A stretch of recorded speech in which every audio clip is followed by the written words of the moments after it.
Hello everyone and welcome to another edition of Data Matters. Today we're joined by Privacy Culture's very own Steve Wright. Hello Steve. Hello. And we're delighted to welcome two guests today. We have Emma Butler. Emma is DPO at Yoti. Hi Emma. Hello. We also have Gemma Haines. Gemma is a compliance officer at Bourne Leisure. Hi Gemma. Hi everyone. So today's topic is transparency. Transparency is so often associated with trust, and today we'll be exploring privacy notices and cookies and whether they're up to the job.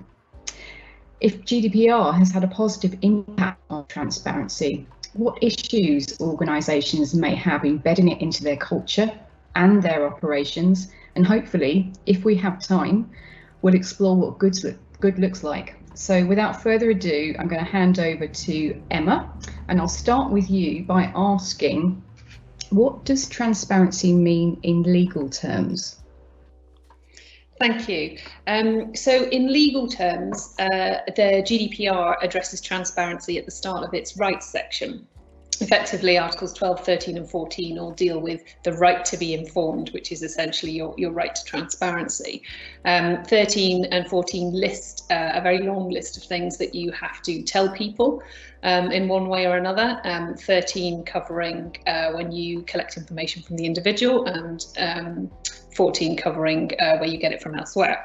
Article 12 gives you a bit more on the how, but it's mostly around things like you have to be clear, you have to be concise, you have to be intelligible, the information has to be easily accessible, and it has to be written in clear and plain language. So sort of from a legal point of view, it's down as a right to be told certain information, and then GDPR gives you, to say, this long laundry list of things that you have to tell people. Somehow it obviously leaves it flexible as to exactly how and when you deliver that information. Great, thanks Emma. And can I just pick up on that? You spoke about a long laundry list of things, and I think often most of us typically think that is found in a privacy notice, but often there are problems associated with these. Can you just outline some of those for us, please? Yeah, sure. So for a start, it's a long list.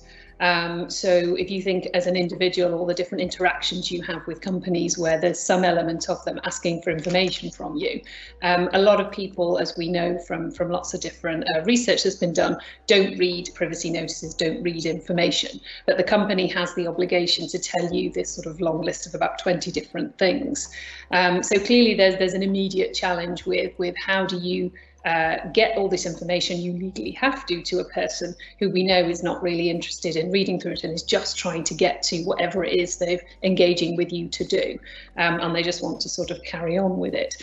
So the immediate first problem is that sort of disconnect between individuals' interest, attitude and behaviour and the sort of long list of things you have to tell people. So whilst most companies will put everything in a privacy notice so that everything is available somewhere, clearly that isn't the only thing that you need to do. It isn't sort of the solution, if you like. Sort of we'll stick it in a long privacy notice and now we're done.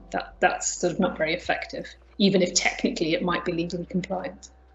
Thanks Emma. And Gemma, what about cookies? Where do they fit into all of this, and what are the problems potentially associated with those as well? Yeah, sure. I think when it comes to cookies, or looking at this with a cookie lens, I think complete transparency builds between the website and its users, but also between the people on the internet. And I think what's key about it is it's that intersection of building trust online through things like your cookie notice, your cookie banner, cookie consent, however you choose to do that as an organisation. And I think I'd say that it also maps out the otherwise hidden anatomy of online tracking. And it's a mutual agreement between the site and its users, and a safeguard, I guess you could say, against third-party tracking. And also, quite importantly, a reform of the internet moving towards a more transparent and user-educated space. Thanks, Gemma. And just to sort of build on that, moving towards that more transparent and educated space, do you think GDPR has had a positive impact on transparency in that way? Yeah, definitely. I mean, I think the concept has always been there. It's just that the GDPR has built on that. And I think as data privacy professionals, we'd always say, you know, it's a good thing, especially from an ethics point of view. And there's no doubt about it. I think the erosion of public trust in our digital infrastructure and with all these, you know, public scandals and things like that, it's clear that people don't feel that they have complete control over their information. Particularly online. So I think, in my personal opinion, all efforts that we can make to prevent misuse and to ensure transparency are good efforts to restore trust. But I think we also need to approach this with a much wider lens as well, because, you know, when done correctly, both consumers and organisations can benefit in this relationship. But it certainly brings with it its challenges within the organisation. I mean, if we take, for instance, the cookie notice, it might be that at a glance it's this boring, bureaucratic have to, but in actual fact it's the front lines of the battle for privacy online from a wider point of view, and not just for an organisation. We're really trying to change that culture in the nature of the internet. And I think it definitely brings with it difficulties for organisations to operationalise it, because unlike, for instance, a privacy notice, let's say, just in simple terms, what we place on our website or in our communications, you are having to usually work with multiple teams across the organisation to actually get something like this embedded, and it's quite complex. And I think unless you've got the right teams on board to do that, it can really bring with it some challenges. Thanks very much, Gemma. Emma, can you build on that with, you know, some challenges that you've seen organisations face in this area?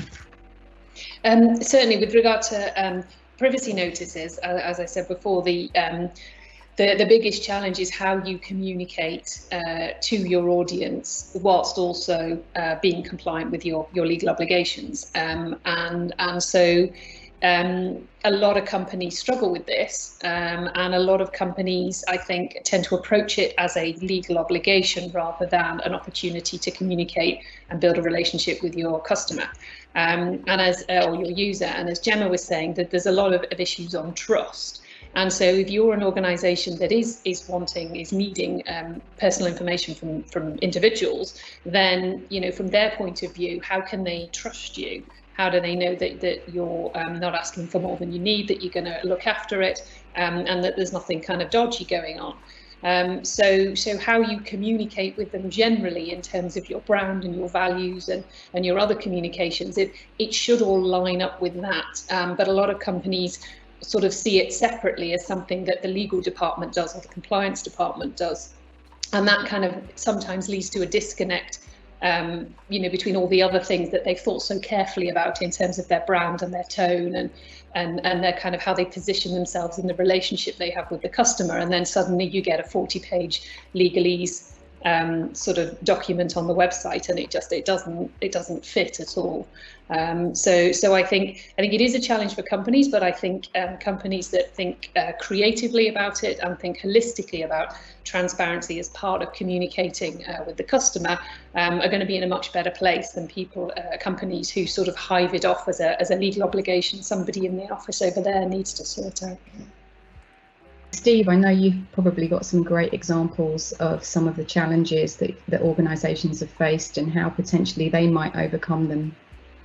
Thanks, Vicky. I think, well, both Emma and Gemma elegantly put all of that and very clearly between the cookies and privacy notice and the whole consent issue. And I think this is, as Emma quite rightly said, this goes back to the element of trust, or whether a company, and certainly when I was DPO at both John Lewis and Unilever, it took an awful lot of persuasion to get the e-commerce director and the board to make fundamental changes to how we were collecting information, such as behavioural information on our websites, etc., and to be transparent about that. So like with everything with privacy, it's a bit of a journey, and the key to all of that is about communicating internally and then taking that out to your customers and making sure that you are completely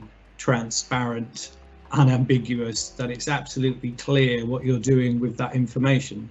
And there is a wider issue here around what's happening with the cookie information, which we know it's a bit of a passion of mine, about the whole ecosystem of that data that gets, you know, in real-time bidding, and the whole ecosystem of our data that's being willingly shopped, sold to the highest bidder, and then we get those wonderful pop-up banners.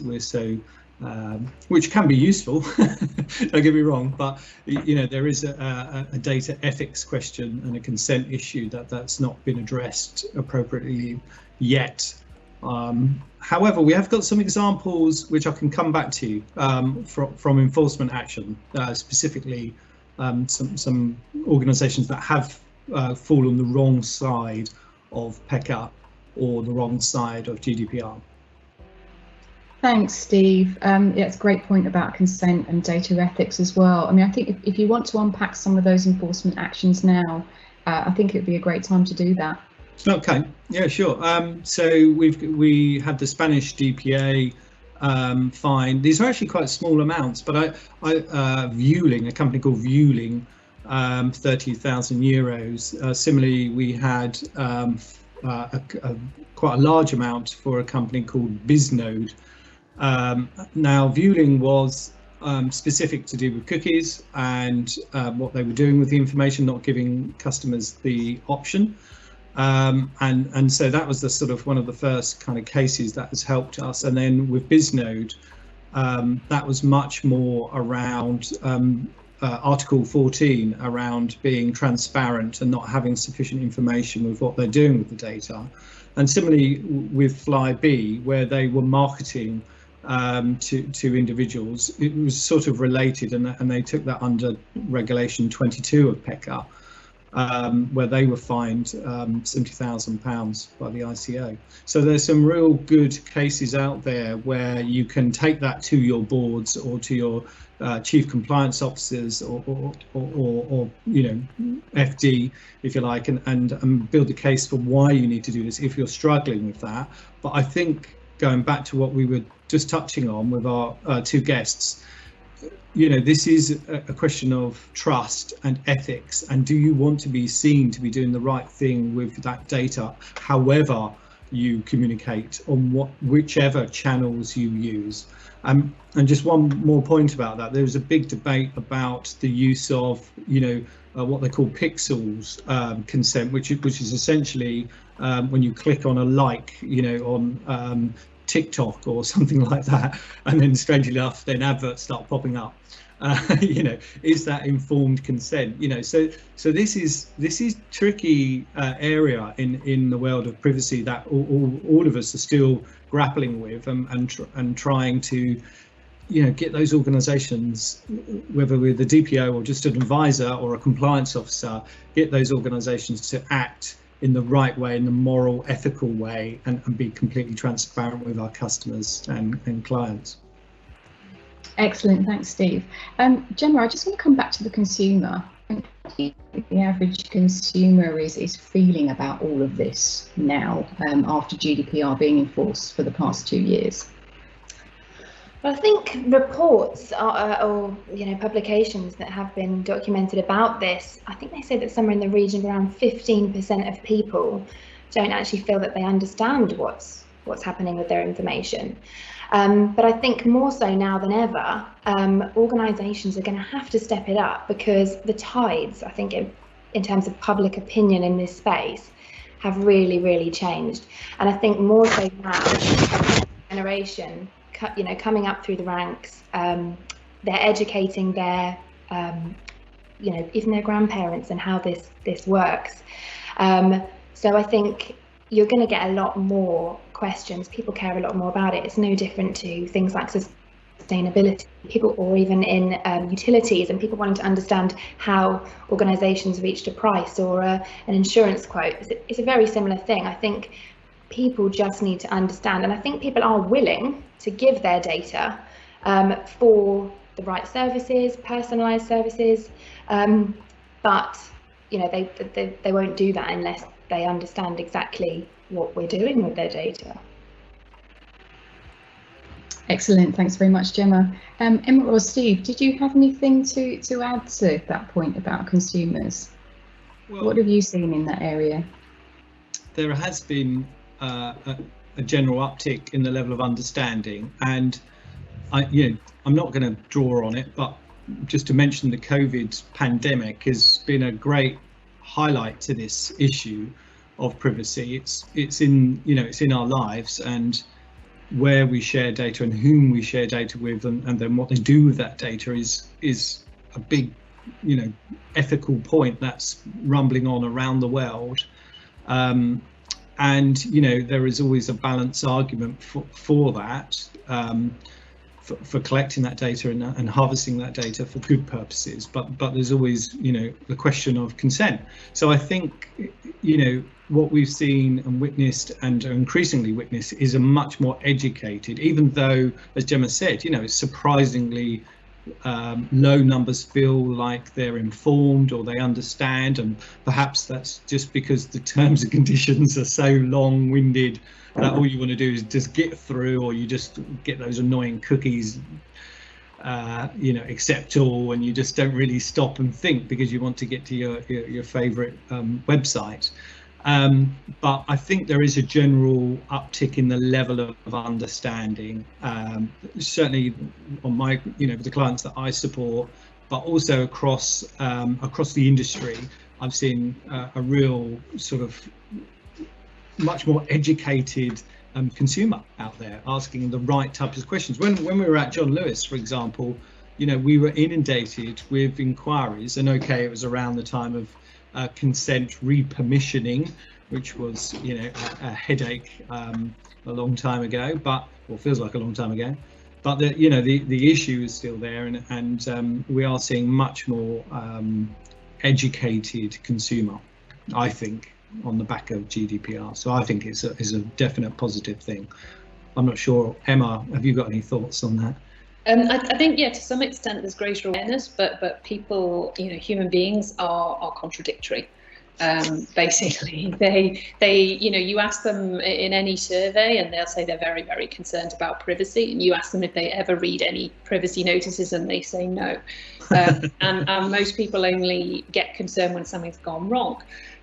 Usually, so that's why transparency through a privacy notice isn't the solution, because people don't read them. So they want to know their data's being looked after. They want to know it's not being used for anything nefarious. To some extent, a lot of it goes on trust. If they trust the organisation, generally, it almost doesn't matter what the organisation's practices are, because they trust the organisation. And that might be for a whole load of other reasons that trust has arrived. It's got nothing to do with privacy practices. So the organisation benefits from being a trusted name, for example, in a way that others don't. So if you're not known, or you're not necessarily an obvious headline trusted name, John Lewis is always the example we use as being massively trusted in the UK as a company, as a household name. If you're not that, or you're a new company, you have to work harder, because there isn't that intrinsic trust there. But at the same time, individuals can't be bothered to read the information you provide them. So you always end up in this dilemma, and where they have got more educated as part of GDPR, sometimes a little knowledge is a dangerous thing, and I've seen an increase in customers who, on the face of it, know that they have rights and are more educated, but actually their knowledge isn't very deep, and so they often think they have rights they don't have. For example, and they think you're trying to get around the law when you try and explain that something doesn't apply in their case, and they think you're just being dodgy. So telling people is obviously important, but how you tell them and where you tell them and how you make that communication work is key. Because people just don't go off, click a link and read all the information you've carefully thought through and provided in clear and plain language. It just doesn't happen. So if they don't intrinsically trust you, then you have to gain that trust somehow, and that's where you have to be much more creative about how you're getting across that information. It isn't, the privacy notice is not the be all and end all. It's not the solution. It's one part of a holistic, layered approach to communicating.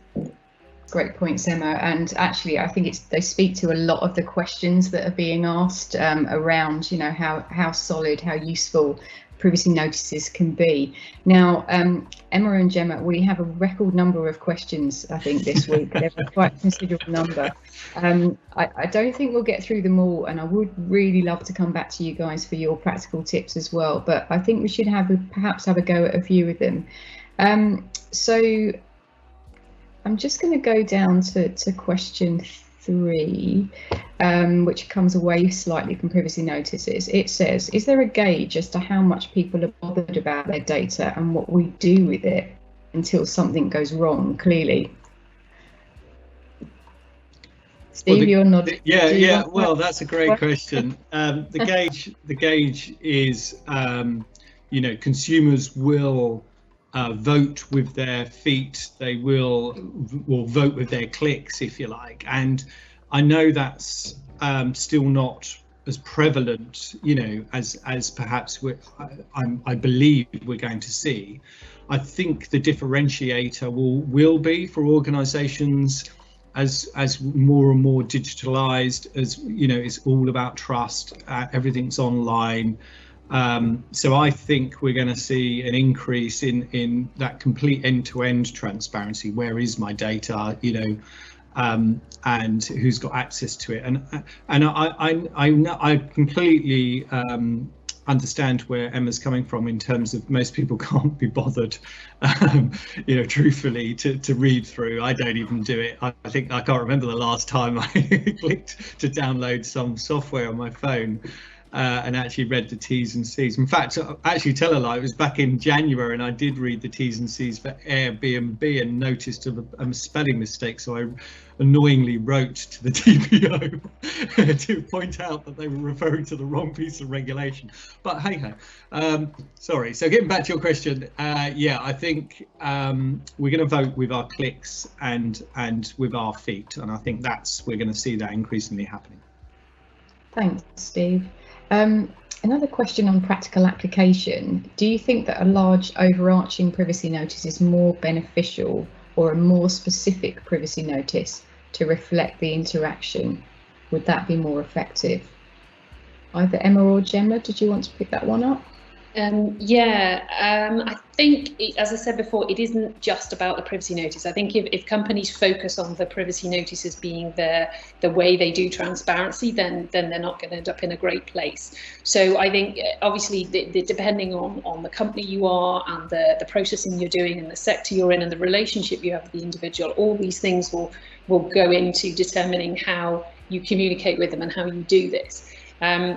And ultimately, you need to write for your audience, and you need to say, or you need to think, who needs to know what and when?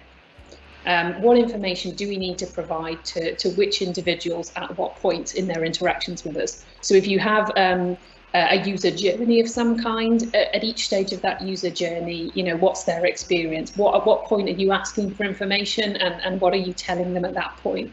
And that's not the point where you link to a massive privacy notice. It's that idea of just-in-time notices. So you give people the relevant information they need at the point they need it. And you always have what I call your kitchen sink privacy notice somewhere on your website. That's literally everything and anything in case anybody ever wants to find something at any point. It's all there. But the reality is that you're communicating in bite-sized chunks at every interaction you have with that individual. So it's not sort of as binary as general privacy notice or specific privacy notice. It's who needs to know what when, and then how do we best communicate what they need to know when. And then you are effectively doing transparency well. Excellent. Thanks, Emma. Really, really well articulated there. I think perhaps it just feels like there's potentially been a little bit too much reliance on the privacy notice on its own. Someone in the thread in the audience made a point that perhaps transparency has been confused with openness. There's a lot more potentially to transparency than there is to openness. On the cookie question now for Gemma, it says here, is the cookie question also covering the data controller question? The banners are doing two jobs, a PECA job and a GDPR job. The huge transparency problem is the GDPR one, that the banners are creating often hundreds of new data controllers who are collecting data for specific purposes, etc. Is this the new element that the GDPR has brought to the cookie banner? Yeah, maybe. I mean, I think everybody always says, okay, you know, PECA takes the GDPR standard of consent. But I absolutely think that actually it takes a lot more than that from the GDPR. You know, the fair, lawful, transparent aspects of processing. In fact, multiple principles actually come into play here. So I think, you know, absolutely, I think it really has brought that with it. Thanks, Gemma. And just to kind of go back to the enforcement piece as well, do you think the lack of ICO action in cookie-related fines makes it harder to conceive senior management to take it seriously, given the commercial benefit it has? Absolutely, yeah. No, it's one of those things I'm asked all the time, well, what is the risk? We haven't really seen any action in this space. And I think we all know as well, this is one of those areas the ICO will take a risk-based approach to it. You know, analytics cookies would be deemed very differently to targeting cookies. So it's definitely a challenge. I go back to my earlier points on operationalizing this.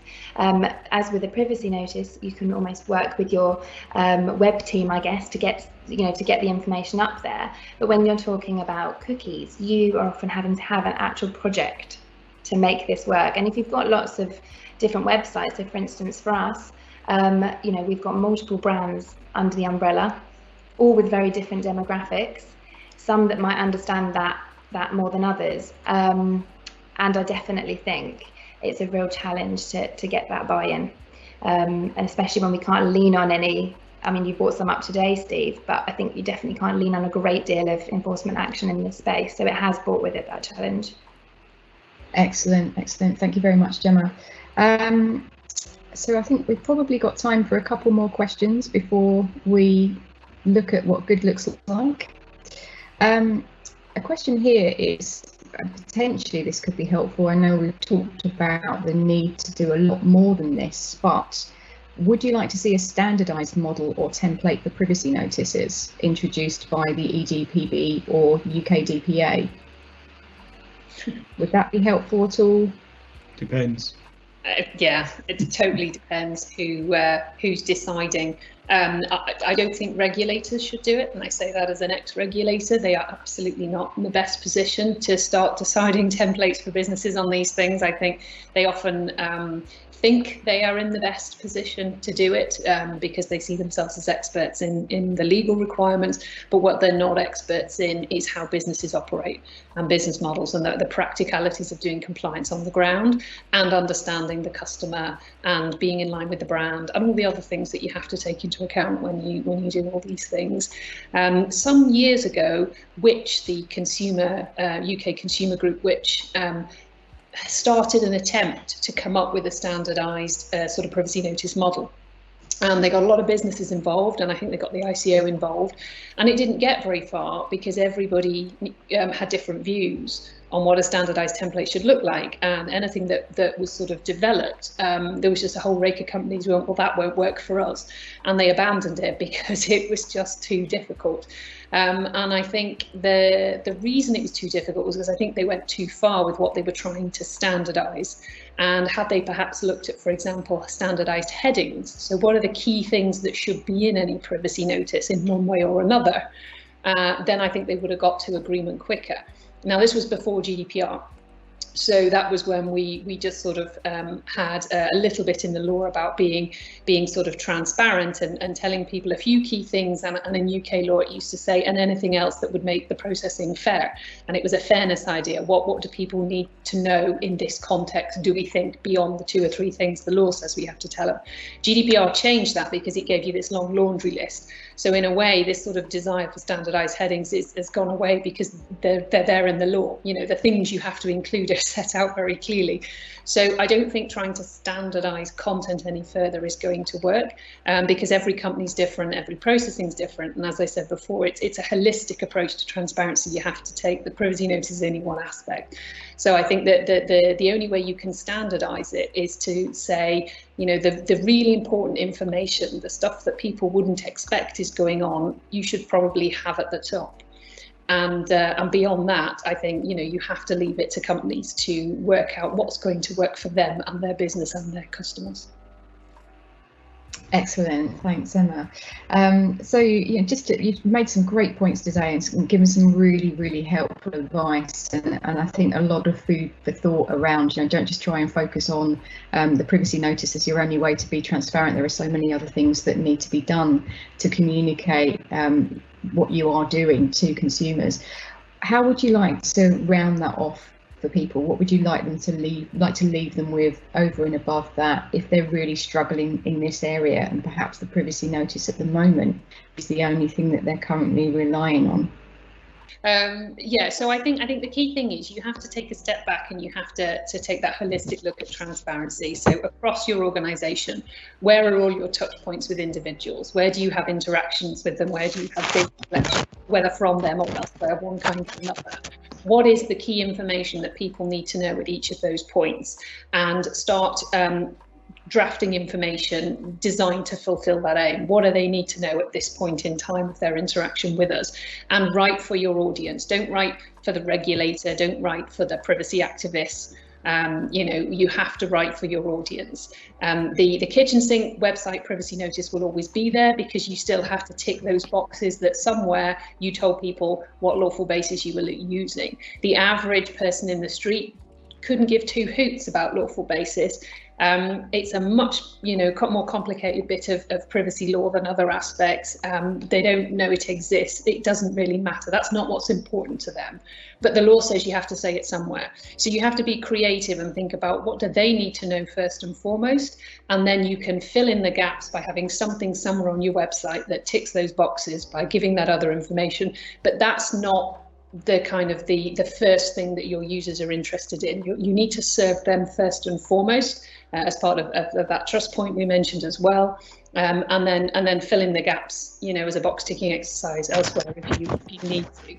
But the audience for your communication are your users, are your customers, and if you keep them in mind and you look holistically at how they interact with you and you focus on giving them what they need when they need it, then that's going to go an awful long way to your legal obligations on transparency. And better than that, you'll have a much better relationship with your customer or your user than if you give them some kind of legalistic, you know, box ticking document. Excellent, really sound advice there, Emma, thank you. Gemma, do you have any builds on that? Yeah, I mean, I'd obviously build on what Emma said there about, you know, simplifying it, working with your audience, layering it, and I think I'd also add really using technology to your advantage, because I think more so now we are seeing more innovative ways of engaging with our audiences. Some amazing privacy notices, for instance, come from some major brands, and I think that's a great way to engage with your audience. But again, that is about your audience and homing in on that. So I guess I'd probably add some key points. I think training and awareness internally is probably a really key point.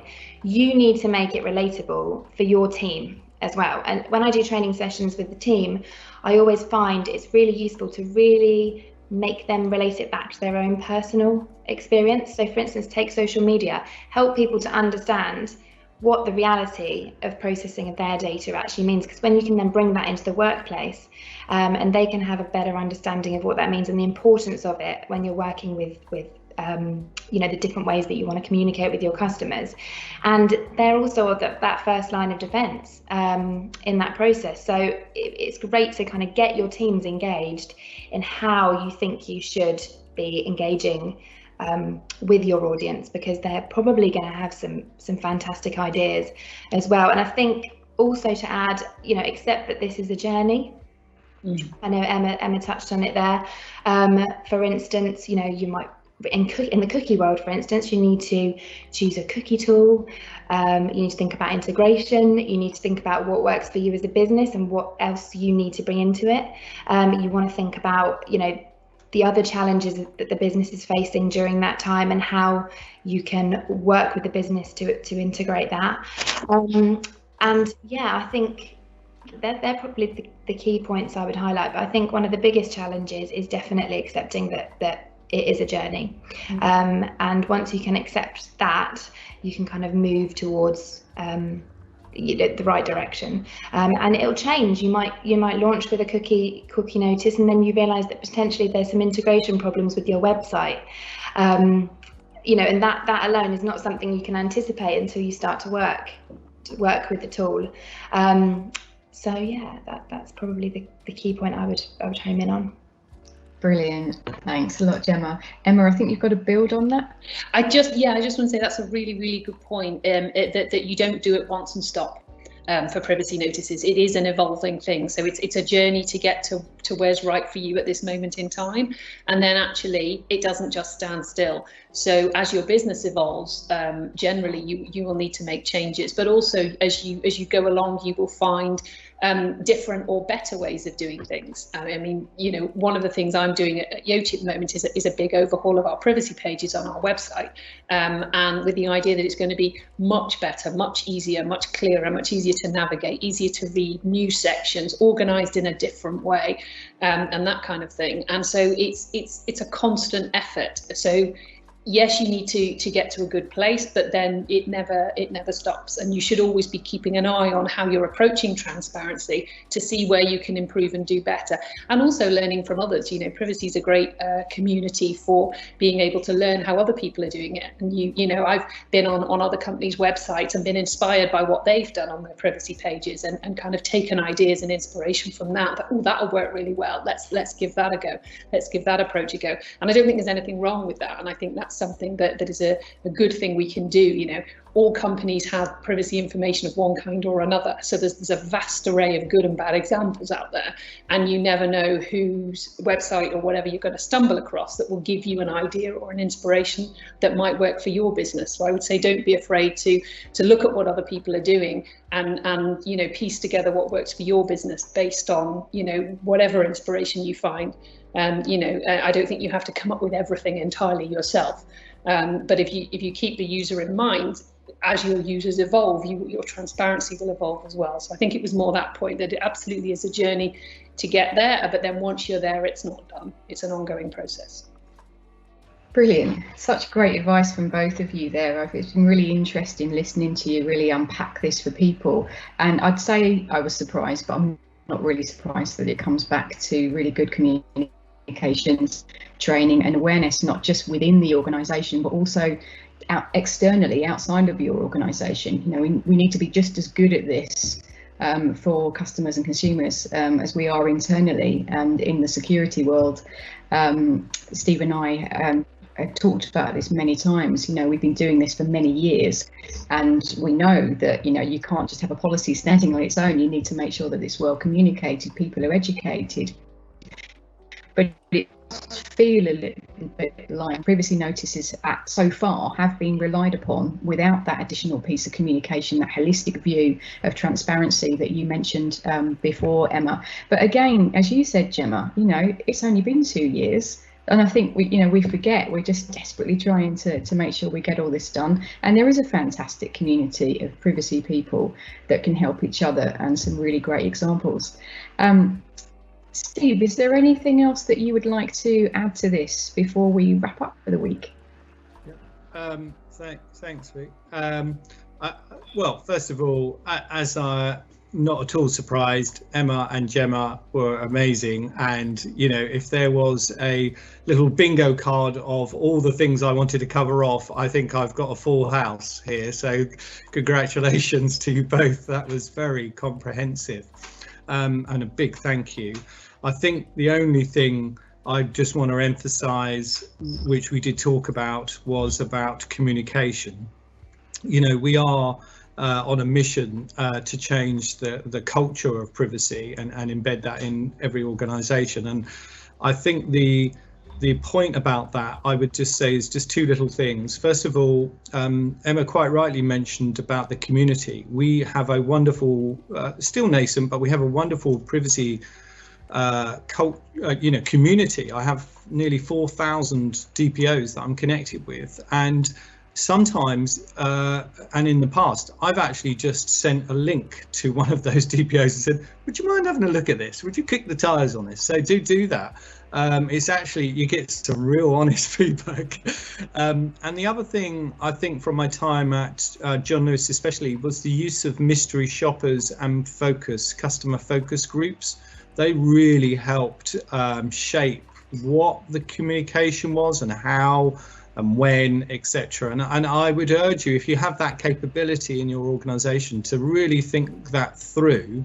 And then the final thing, just on this journey thing, which you've both eloquently put, it's good to have a journey, and it's really important to recognize that. And I would urge anyone who's sort of maybe taking this on for the first time or is looking at this, that write out your mission, write out your vision of what you want to see, and what the business want to see. Because if you do that with your chief marketing officer or even your HR or whoever it is, your board that's sponsoring you, and you get them to sign up to that vision, then that will just ease it a little bit for you as you try to implement that, as Gemma said, because you will come across problems. So just by defining that in a simple statement about how and what you want to communicate, and that goes back to the sort of the whole kind of ethos and ethics and the positioning you want to take in the marketplace, and if you want that to be a differentiator, and get that signed off, because that would just help grease the wheels. But yeah, super insights, and wonderful again to share this opportunity with our wider community. So thank you to you both. Thanks, Steve, and thanks to our wonderful guests today. Join us next week, where we will be talking about data security. But for now, it's goodbye from me, and it's goodbye from Emma, goodbye from Gemma, and goodbye from Steve. Thank you.